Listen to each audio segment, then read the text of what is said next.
মন থেকে পরিশ্রম করলে পরিশ্রম কখনো বিফলে যায় না। কথাটি জীবনের একটি চিরন্তন সত্য।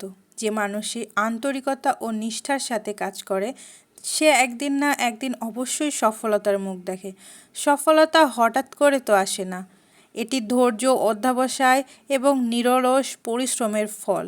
জীবনের প্রতিটি ক্ষেত্রে পরিশ্রম হলো সাফল্যের মূল চাবিকাঠি। যারা কঠোর পরিশ্রম করে তারা হয়তো প্রথমেই ব্যর্থতার সম্মুখীন হয়, কিন্তু তারা কখনোই হাল ছেড়ে দেয় না।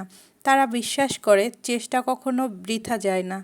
পরিশ্রম মানুষের আত্মবিশ্বাস বাড়ায় এবং তাকে এগিয়ে যেতে সাহায্য করে।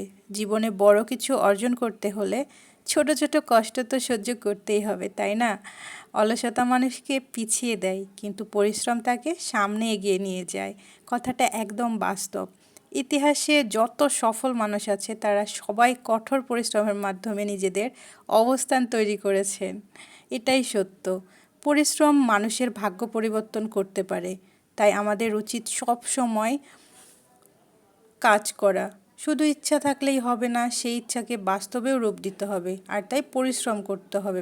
ব্যর্থতা আসলেও থেমে যাওয়া যাবে না, বরং আবার চেষ্টা করতে হবে, কারণ প্রতিটি চেষ্টা আমাদের সফলতার আরও কাছে নিয়ে যায়।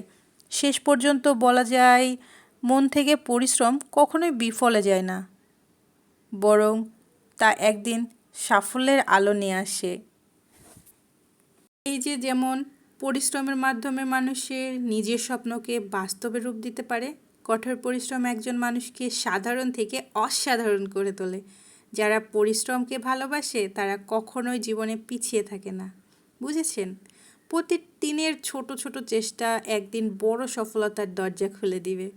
তাই আমাদের উচিত ধৈর্য ধরে মনোযোগ দিয়ে কাজ করা, কারণ নিয়মিত পরিশ্রমই জীবনে স্থায়ী সাফল্য এনে দেয়।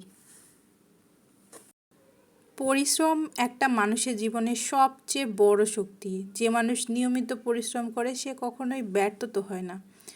ধৈর্য ধরে কাজ করলে ধীরে ধীরে সফলতা আসে। জীবনে কোনো কিছু সহজে কখনোই পাওয়া যাবে না, চেষ্টা তো করতেই হবে। কঠোর পরিশ্রম মানুষকে আত্মবিশ্বাসী করে তোলে। যারা পরিশ্রম থেকে দূরে থাকে তারা পিছিয়ে পড়ে। স্বপ্ন পূরণ করতে হলে বাস্তবে কাজ করতে হবে। পরিশ্রম মানুষের ভাগ্য পরিবর্তন করতে পারে। ব্যর্থতা আসলে ভেঙে না পড়ে চেষ্টা করতে হয়।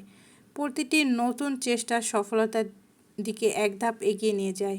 অলসতা মানুষকে ধ্বংসের পথে নিয়ে যায়, কিন্তু পরিশ্রম উন্নতির পথে নিয়ে যায়। যে যত বেশি পরিশ্রম করে সে তত বেশি শেখে।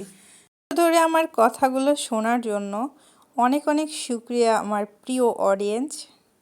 আল্লাহ হাফেজ।